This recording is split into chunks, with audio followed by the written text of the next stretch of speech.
Hi everyone, I hope you all are doing well. SRA की हमारी series complete हो चुकी है। आपने अभी तक नहीं देखी हो तो आप मेरे यूट्यूब चैनल पे एक मैंने प्लेलिस्ट बनाई है एसआरए के नाम से, आप जाकर वहाँ देख सकते हैं।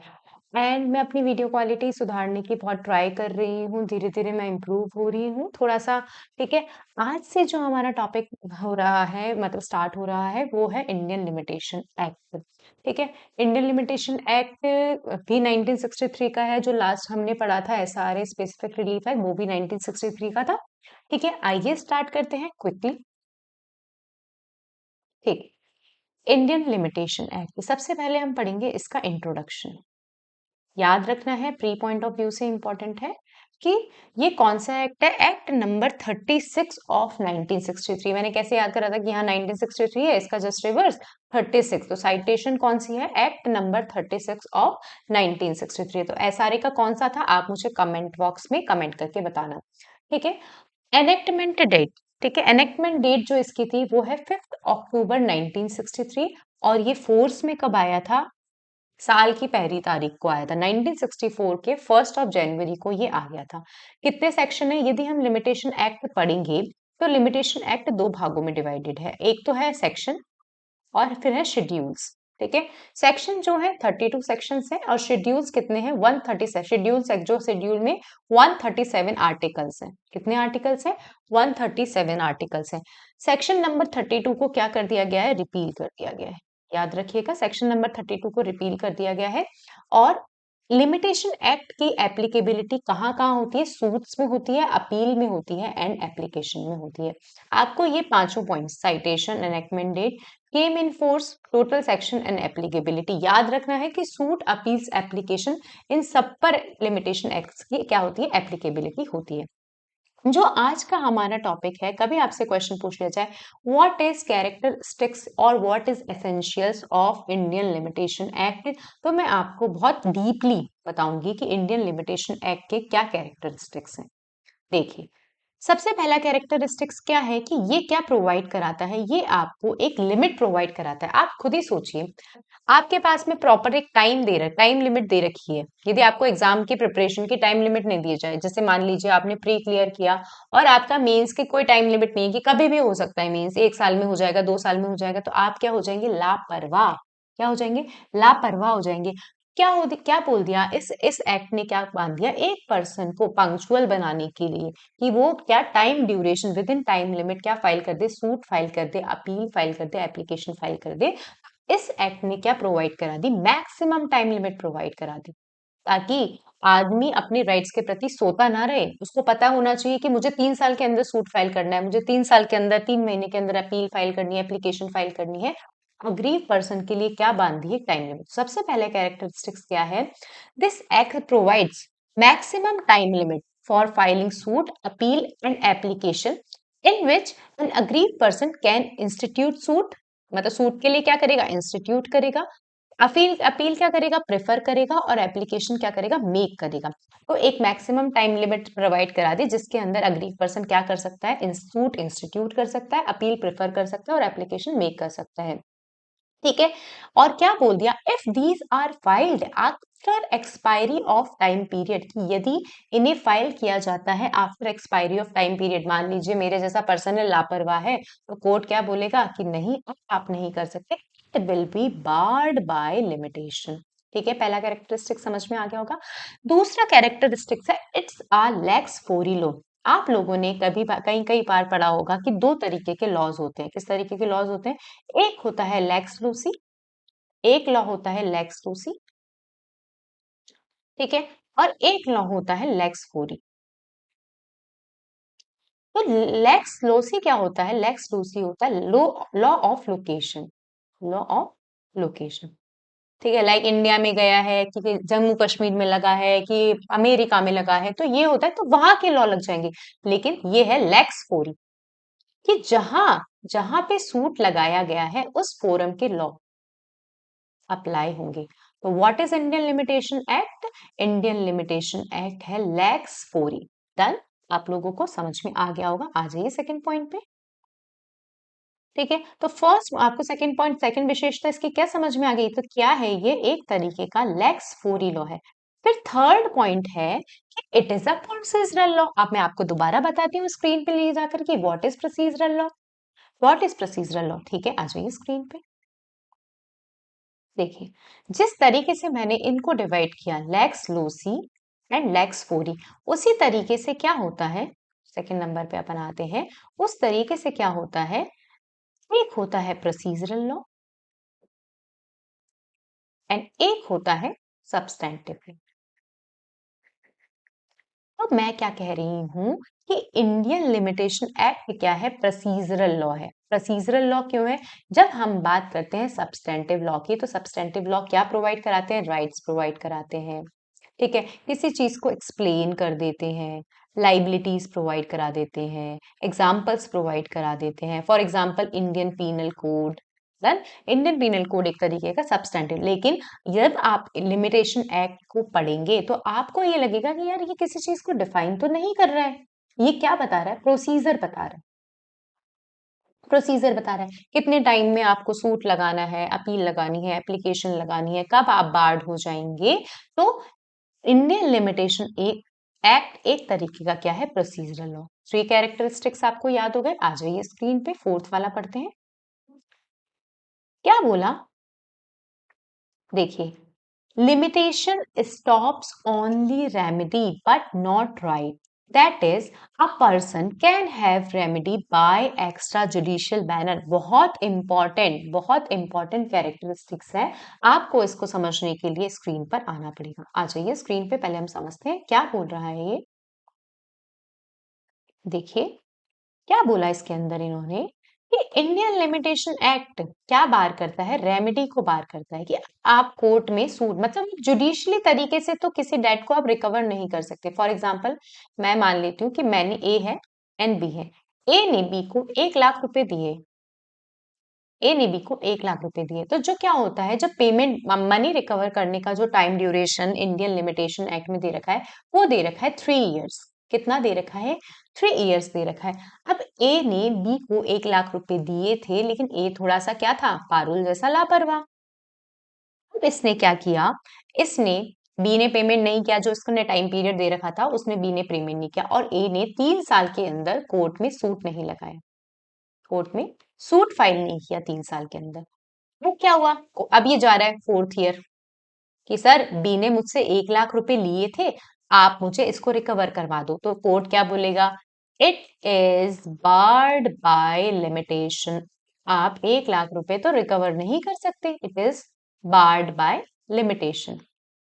तो यहाँ पे जुडिशियल प्रोसीडिंग के थ्रू, जुडिशियल प्रोसीडिंग के थ्रू ए तो रिकवर नहीं कर सकता। वैसे अब बेचारा ए क्या करे, जुडिशियल प्रोसीडिंग के थ्रू तो अब रिकवर नहीं कर सकता। अब ए क्या करेगा, अब ए सोच रहा है बैठे बैठे मैं क्या करूं, लेकिन यहाँ पे क्या कह दिया कि राइट थोड़ी बार कर रहा है, यहाँ पे आपकी बस रेमेडी बार कर दी। आप एक्स्ट्रा जुडिशियल तरीके से, एक्स्ट्रा जुडिशियल मैनर में जाकर किससे पैसा ले सकते हैं, बी से पैसा ले सकते हैं। लाइक कैसे, बी से रिक्वेस्ट कर सकता है कि फोर्थ ईयर हो गया, प्लीज मेरे पैसे दे दे, या बी को मतलब थोड़ा सा इन्फ्लुएंस्ड करके, या किसी भी तरीके से अदर मैनर से, एक्स्ट्रा जुडिशियल मैनर मतलब अदर तरीके से क्या कर सकता है, पैसे ले सकता है, पैसे रिकवर कर सकता है। ठीक है, स्क्रीन पे आ जाते हैं, बहुत इंटरेस्टिंग केस लॉस के साथ में मैंने बताया है, पढ़िए। Limitation stops only remedy not right, that is person can have remedy by extra judicial manner. ठीक है, क्या बोल दिया कि लिमिटेशन, ठीक है, limitation stops only remedy not right, that is a person can have remedy by extra judicial manner. Supreme court में भी Punjab national bank versus and other versus Surendra Prasad Sinha में कहा था, the rule of limitation are not meant to destroy the rights of the party. कि जो limitation act बनाया गया, इसका मतलब ये नहीं, इसका जो अर्थ है ये नहीं कि वो राइट्स ऑफ द पार्टीज को डिस्ट्रॉय कर दे, लेकिन सिर्फ रेमेडी को बार करता है, but does not destroy the right which the remedy relates to। ठीक है, आप लोगों को समझ में आ गया। Extra judicial manner, extra judicial manner से वो क्या कर सकता है, ए पैसे को रिकवर कर सकता है बी से। और पढ़ लेते case low. It was held in Bombay Dyeing and Manufacturing versus State of Bombay that the statute of limitation only bars the remedy but does not extinguish the debt. कि भाई 1 लाख रुपए तो ले ही रखे हैं ना, आप उसको 1 लाख रुपए की तो बात को खत्म नहीं करते, तो ये सिर्फ रेमेडी, जुडिशियल रेमेडी को बार कर रहा है लिमिटेशन एक्ट, ना कि किसी अदर रेमेडीज को।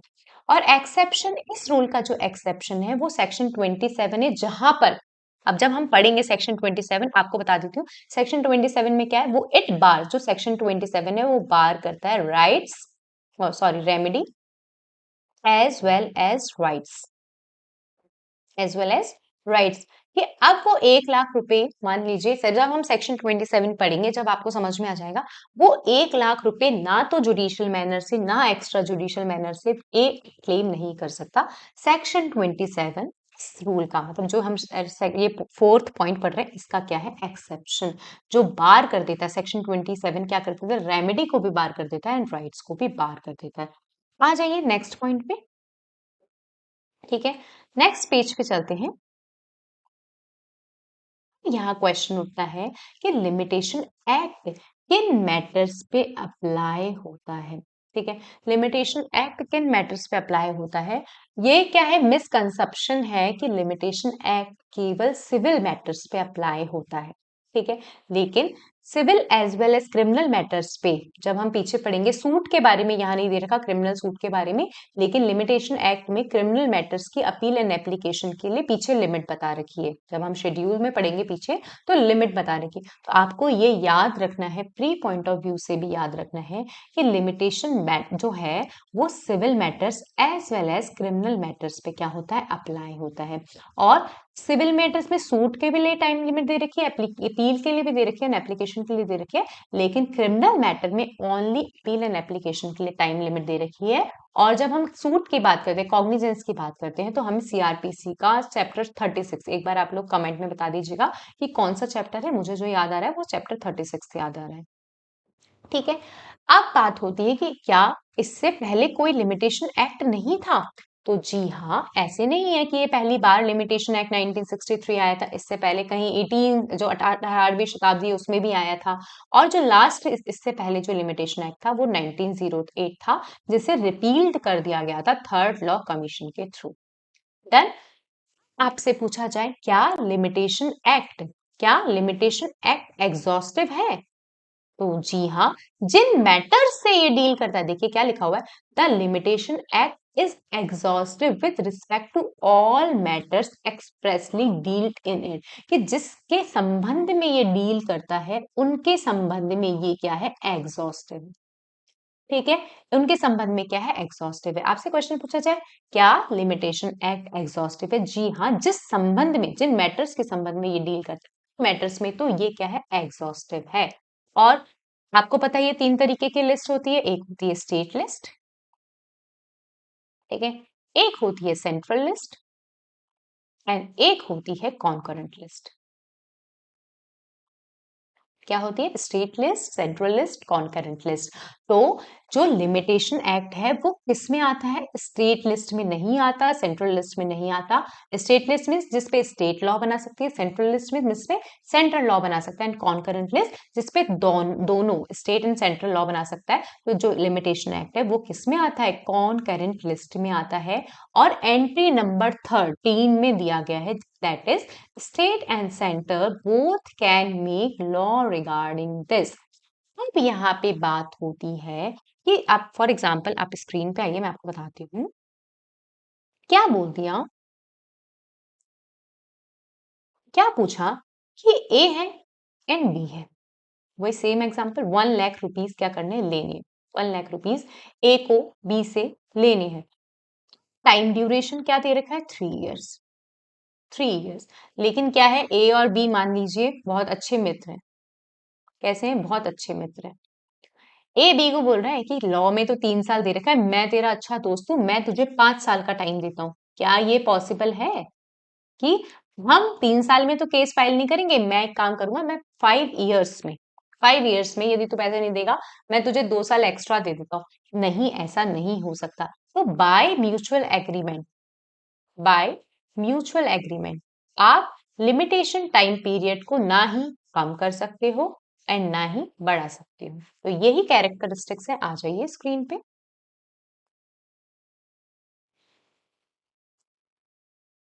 देखिए, by mutual agreement it can not be removed, कि आप म्यूचुअल एग्रीमेंट से इसे रिमूव नहीं कर सकते हो, ना ही टाइम को एक्सटेंड कर सकते हो, ना ही आप कम कर सकते हो। यदि इस तरीके का काम किया गया तो ये वॉइड होगा। आपको इसके लिए रेफर करना पड़ेगा इंडियन कॉन्ट्रैक्ट एक्ट का सेक्शन 28। ठीक है। रूल नंबर 10 मतलब कैरेक्टरिस्टिक्स नंबर 10 क्या बोला? Limitation does not bar defence. क्या ये डिफेंडेंट पे अप्लाई होता है क्या? क्या लिमिटेशन एक्ट डिफेंडेंट पे अप्लाई होता है? नहीं। आप यदि देखेंगे सिर्फ प्लेंटिफ के लिए कहा गया है, समझना कि प्लेंटिफ के लिए कहा गया, डिफेंस वाली चीजों पे नहीं कहा गया। ठीक है, तो यही कहा गया। It was held in Ruliya Ram Hakim Raj Fateh Singh. क्या कहा था? The bar of limitation does not stand in the way of defence. और क्या इंपॉर्टेंट बात है कि ये दो मैक्सिम्स पे अप्लाई करता है। किस पे अप्लाई करता है? दो मैक्सिम। देखिए क्या मैक्सिम है? इंटरेस्ट रेप्लिका और सिट फिनिस लिटियम की इस ये क्या है? स्टेट के इंटरेस्ट में है कि हर लिमिट मतलब हर लिटिगेशन का क्या होना चाहिए? एंड होना चाहिए। मान लीजिए मैं ऐसे ही लापरवाह हूं, मैं कभी भी केस लगाऊं, ऐसे तो केस चलते ही रहेंगे। तो ये फर्स्ट मैक्सिम ये है कि it is the interest of the state as that there should be a limit to litigation की लिमिटेशन क्या लिटिगेशन के लिए क्या होनी चाहिए? लिमिटेशन होनी चाहिए। सेकंड आप लोग पढ़ लीजिएगा, मैं इसका प्रोनाउंसिएशन अच्छे से नहीं कर पाऊंगी। विजिलेंटिबस नॉट डॉर्मेंटिबस जुरासुबनियन जो भी है, कि जिसका मतलब है कि लॉ किसको असिस्ट करता है? जो अपने राइट्स के प्रति क्या है? विजिलेंट है, जो अपने राइट्स के प्रति जागरूक है, ना कि जो अपने राइट्स के प्रति क्या रहते हैं? सोते रहते हैं। भाई आप सोते रहते हैं तो आप सोते ही रहिए, हम क्यों आपकी मदद करें? तो लॉ किसकी मदद करता है? लॉ उनको ही असिस्ट करता है जो अपने राइट्स के प्रति क्या है? विजिलेंट है, ना कि उनकी जो सोते रहते हैं। और लास्ट कैरेक्टरिस्टिक्स क्या है इसका? कि लिमिटेशन एक्ट किन पर अप्लाई नहीं होता है? पढ़ लेते हैं। क्वासी जुडिशियल ट्रिब्यूनल्स पे अप्लाई नहीं होता है, सिविल क्रिमिनल मैटर पे, जुडिशियल प्रोसीडिंग पे अप्लाई होता है, मैंने आपको बता दिया।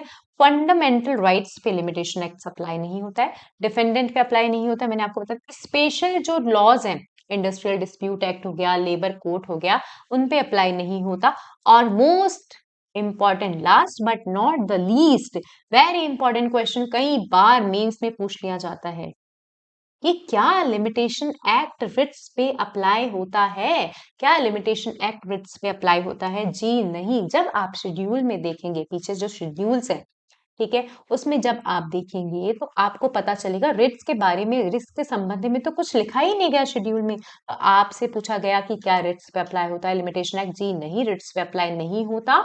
इसका केस लॉ भी देख लेते हैं। Shrimati Rajmata Vijay Raje Scindia versus state of UP में क्या कहा गया था? No limitation period is prescribe for filing a writ petition under article 32 and 226 of India, therefore it does not apply on writs. I hope आपको ये जो कैरेक्टरिस्टिक्स हैं, लिमिटेशन एक्ट के कैरेक्टरिस्टिक्स हैं, बहुत अच्छे से समझ में आ गए होंगे। और यदि आपको ये मतलब ये जो मैंने कंटेंट बनाया है लिमिटेशन एक्ट पे अच्छा लगे तो लाइक करें, सब्सक्राइब करें एंड कमेंट करें। कमेंट को भर दीजिए अच्छे से, मैं आपके लिए और अच्छे अच्छे वीडियोस बनाऊंगी। Thank you so much.